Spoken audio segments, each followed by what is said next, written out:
Beijing, April 21st. Reuters.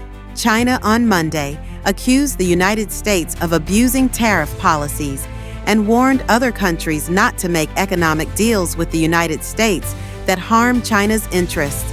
The warning came amid an escalating trade war between the world's two largest economies.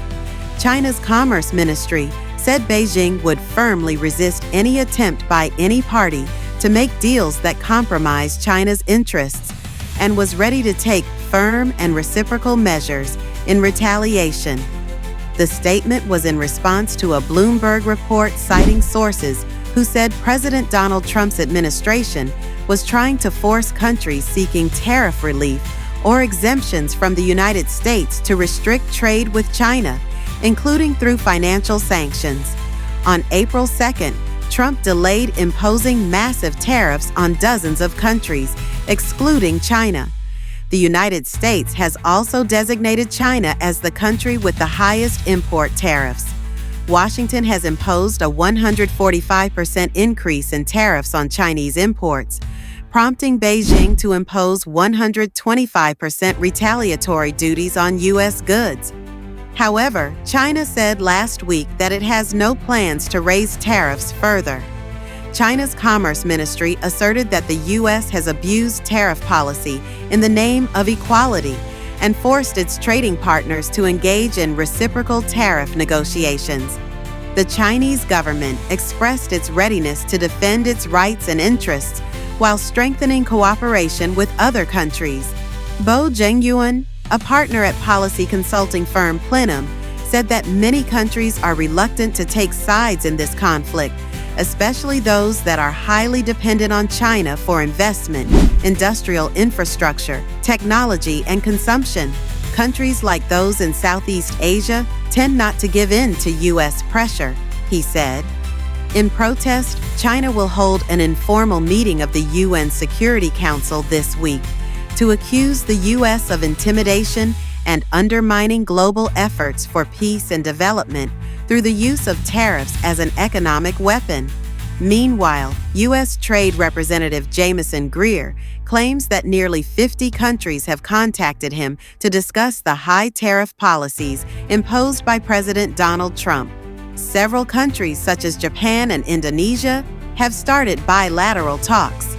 Japan is considering increasing imports of U.S. soybeans and rice, while Indonesia plans to buy more food and commodities from the U.S. and reduce its dependence on other suppliers.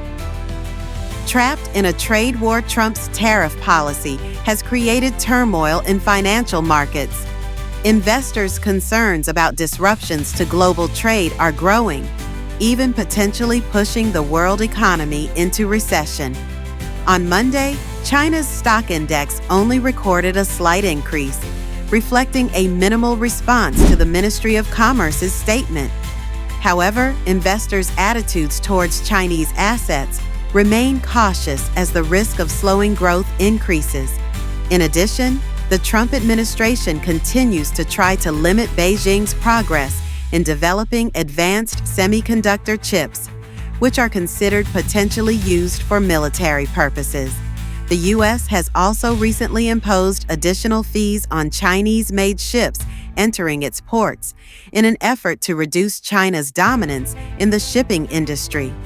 AI chip giant NVIDIA said last week it would take a $5.5 billion charge over government curbs on AI chip exports. Chinese President Xi Jinping visited 3 Southeast Asian countries last week in an effort to strengthen regional ties and called on trading partners to resist unilateral bullying. Beijing says it is tearing down walls and expanding its circle of trading partners amid the trade spat. The stakes are high for Southeast Asian countries caught in the crossfire of the Sino-U.S. tariff war, especially given the size of the regional ASEAN bloc's two-way trade with China and the United States. Rewrite this article. ASEAN is China's largest trading partner, with total trade reaching $234 billion in the first quarter of 2025 and accounting for more than 16% of China's total foreign trade. China's customs agency said last week. Trade between ASEAN and the U.S. was set to total about $476.8 billion in 2024, according to U.S. figures, making Washington the regional bloc's fourth largest trading partner. There are no winners in trade wars and tariff wars, Xi said in an article published in Vietnamese media, without mentioning the United States.